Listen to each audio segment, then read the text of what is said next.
Welcome back, history lovers. Imagine one single date, September 23rd, shaping wars, discoveries, inventions, politics, and even modern entertainment. On this day, the Clash of Nations introduced a new kind of weapon at sea. A distant planet was spotted for the very first time, a gaming empire was born, and two, Scandinavian nations dissolved their union without a drop of blood spilled. But that's not all. This day also witnessed massive strikes. The birth of a modern kingdom, devastating natural disasters, and a future Supreme Court justice making history. Stay tuned, because the stories of September 23rd will surprise you, inspire you, and maybe even make you rethink the way history unfolds. Let's take a closer look at this remarkable battle. The year is 1338. Europe is in turmoil as England and France are locked in what would become one of the longest and most defining conflicts in history, the Hundred Years' War. On September 23rd, the French Navy intercepted an English fleet off the coast of Arnemuiden, in what is today the Netherlands.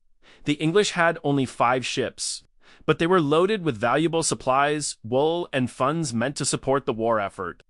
Facing them were dozens of French vessels, a force far too great to match in numbers. Now, here's where things get fascinating. For the first time in recorded naval history, the English carried artillery cannons aboard their ships. Imagine being a sailor in the 14th century accustomed to swords, arrows, and boarding parties, when suddenly, the deep thunder of gunpowder shook the air.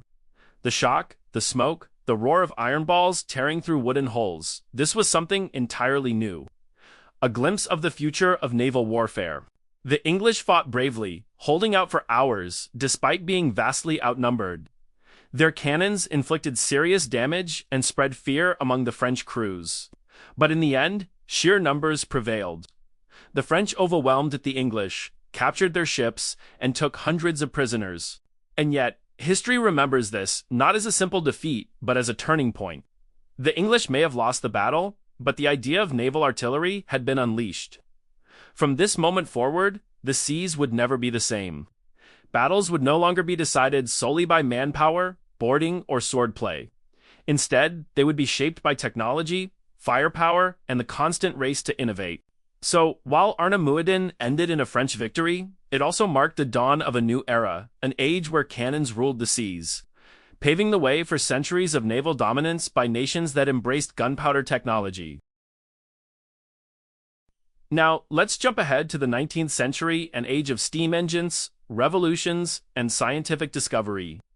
On September 23, 1846, something extraordinary happened. For the very first time in history, a new planet was discovered not by accident, but by mathematics. Here's the story. Astronomers had long noticed that Uranus, the 7th planet, wasn't behaving exactly as it should. Its orbit seemed to wobble, as if some unseen force was tugging at it.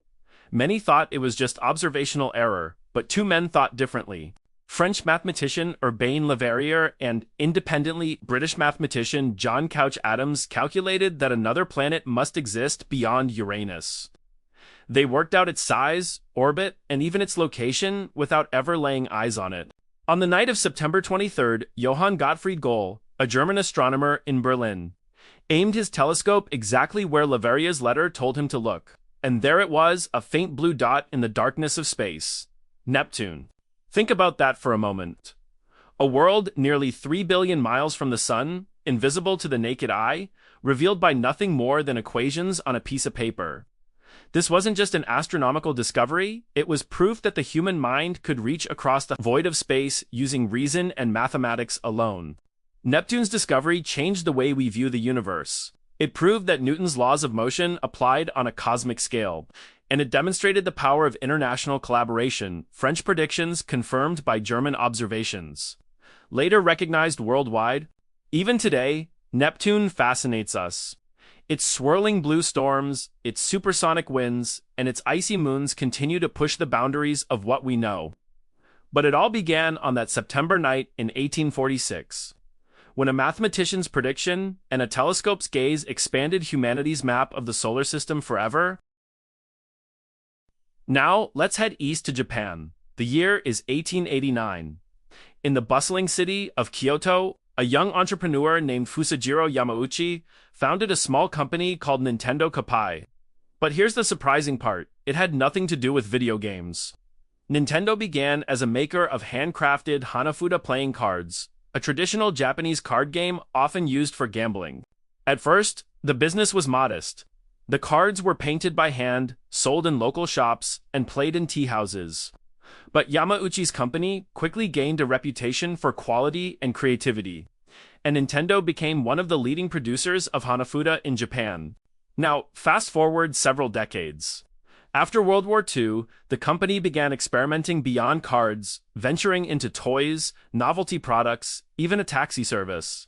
Most of these ideas failed, but one bold move would change everything.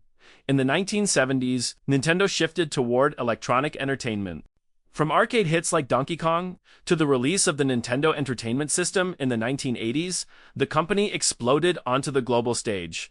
Mario, Zelda, Metroid, and later Pac-Man became not just games, but cultural icons recognizable to children and adults across every continent. What makes Nintendo so unique is its philosophy. Unlike many competitors chasing raw power and graphics, Nintendo focused on creativity, imagination, and fun. Think of the Wii, which got families moving in their living rooms. Or the Switch, blending home and portable gaming in a way no one else dared to attempt. And to think it all began with simple paper playing cards in a small Kyoto workshop, Nintendo's story is a reminder that innovation often grows from humble beginnings. And that entertainment, at its core, is about bringing people together through joy. From Hanafuda to handheld consoles, Nintendo didn't just follow trends, it created them. And in doing so, it transformed the very meaning of play. Now, let's move to Scandinavia in the early 20th century, an era when tensions were rising. But something remarkable happened. On September 23, 1905, in the town of Karlstad, Sweden and Norway reached an agreement that would peacefully dissolve their union after nearly a century together. To put this into perspective, since 1814, Norway had been in a political union with Sweden, sharing the same monarch but retaining some autonomy. Over time, however, Norwegians felt their national identity was being overshadowed. Calls for independence grew louder, and by 1905, the union was under immense strain. Now, history is full of examples where such disagreements led to war. But here, instead of clashing on battlefields, diplomats sat around a table. The Karlstad negotiations brought together leaders from both nations who chose compromise over conflict. They debated issues like border defenses, trade, and sovereignty. At times, the talks grew tense, but remarkably, they never broke down.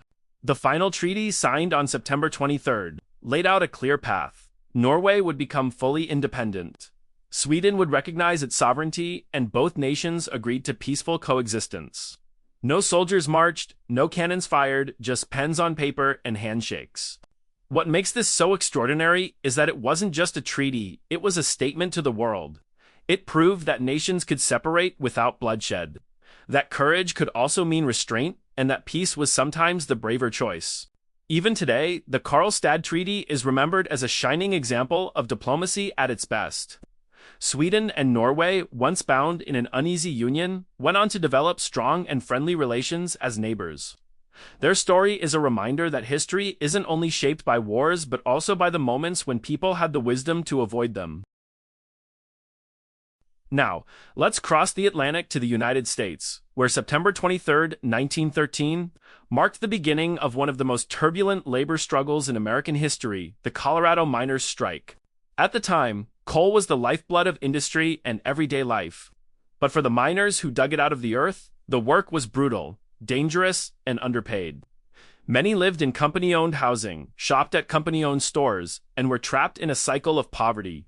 They were demanding not just better wages, but also safer working conditions, and above all, the right to live with dignity. The strike was organized by the United Mine Workers of America and targeted powerful coal companies, most notably the Rockefeller-owned Colorado Fuel and Iron Company. At first, it began as a peaceful protest, with miners walking off the job and setting up tent colonies with their families. But soon, tensions escalated. Private guards and state militias were brought in to break the strike. Clashes erupted, shots were fired, and intimidation became part of daily life for the miners. This struggle eventually spiraled into what became known as the Colorado Coalfield War. Over the following months, violence flared across the region, culminating in the infamous Ludlow massacre in April 1914, where women and children tragically lost their lives when the tent colony was attacked. So, why does this matter?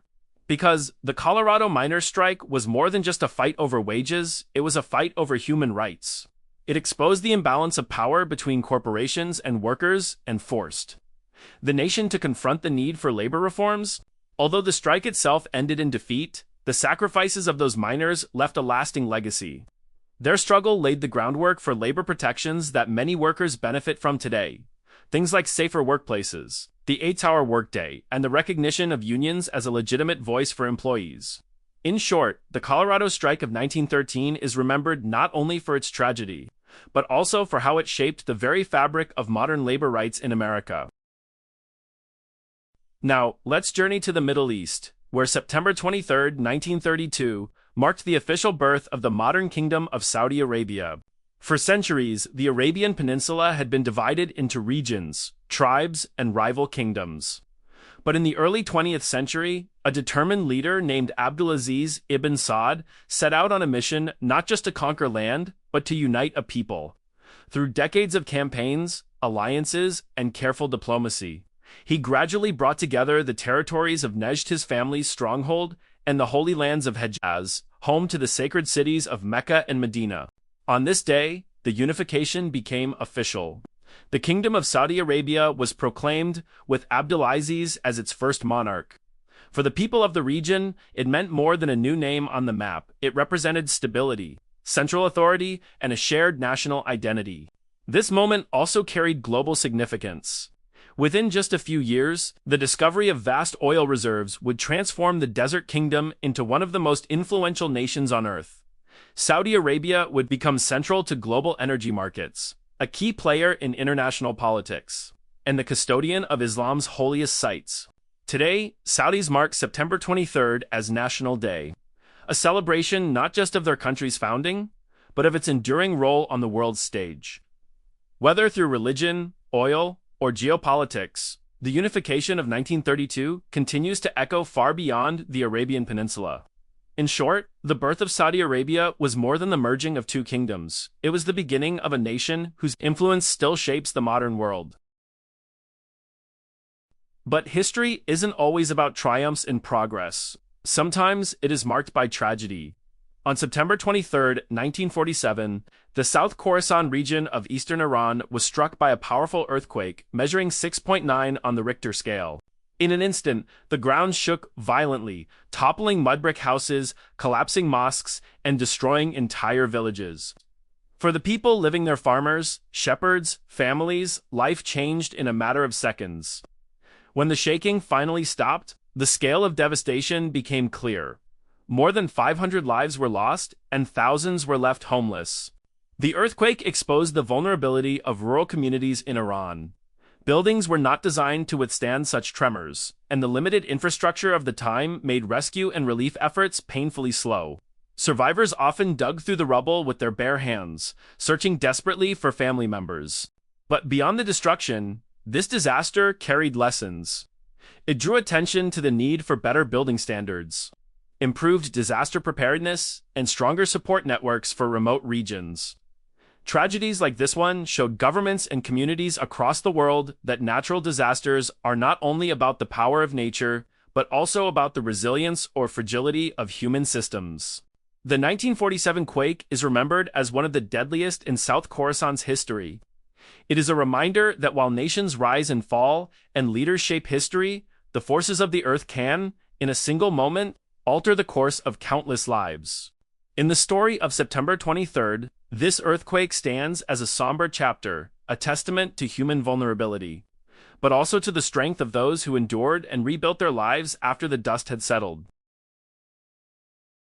Back in the United States, September 23, 1961, marked a moment that at first may have seemed routine, a presidential nomination to a federal court. But in reality, it was the start of something historic. On that day, President John F. Kennedy nominated Thurgood Marshall to serve on the U.S. Court of Appeals for the Second Circuit. Now, why was this so important? At the time, America was in the middle of the civil rights movement. Segregation still scarred schools, buses, and neighborhoods. The voices of millions of African Americans calling for justice were growing louder, but the legal system was often slow to respond. Thurgood Marshall was not just another lawyer, he was already a legend.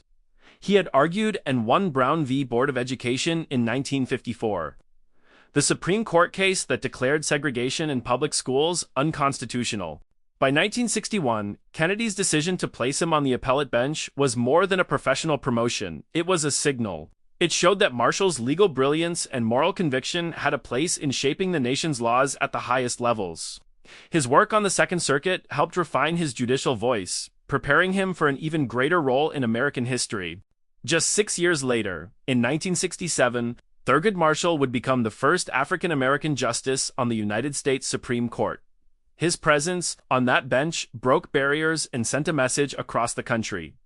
Equality under the law was not just a promise, but a reality that could be fought for and achieved.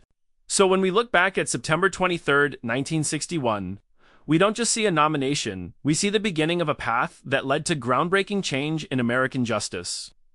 It was one of those quiet moments that didn't make headlines at the time, but its echo is still heard today, every time the Supreme Court makes a ruling that affects the lives of millions. And finally, let's move to the Caribbean. On September 23, 2004, Haiti faced one of the darkest days in its modern history as Hurricane Jeanne unleashed catastrophic destruction across the island. Jeanne wasn't the strongest hurricane of the season in terms of wind speed, but its torrential rains triggered massive floods and deadly landslides. Entire neighborhoods were swept away. Roads and bridges vanished beneath mud and water. Families who had little to begin with lost everything in a matter of hours. By the time the storm passed, more than 3,000 people were dead, making Jeanne one of the deadliest Atlantic hurricanes of the decade. But beyond the staggering numbers lies a deeper story. Haiti was already one of the poorest nations in the Western Hemisphere. Its fragile infrastructure, lack of flood defenses, and limited emergency services meant that natural disasters hit harder, lasted longer, and left scars that were almost impossible to heal quickly. Jeanne revealed a painful truth: that vulnerability to disasters is not only about nature, but also about poverty, governance, and inequality. The world responded with humanitarian aid, food shipments, and rescue efforts, yet the recovery was slow. Many survivors lived for months, even years, in temporary shelters. The tragedy of Jeanne became a call for greater international solidarity and a reminder that climate-related disasters often strike the most vulnerable the hardest. Looking back, Jeanne's impact goes beyond Haiti's borders. It served as a warning of the increasing risks posed by extreme weather in a changing climate.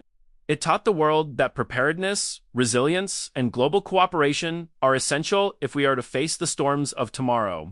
So when we remember September 23, 2004, we don't just remember a storm, we remember the lives lost, the resilience of survivors, and the urgent lesson that disasters anywhere demand compassion and action everywhere.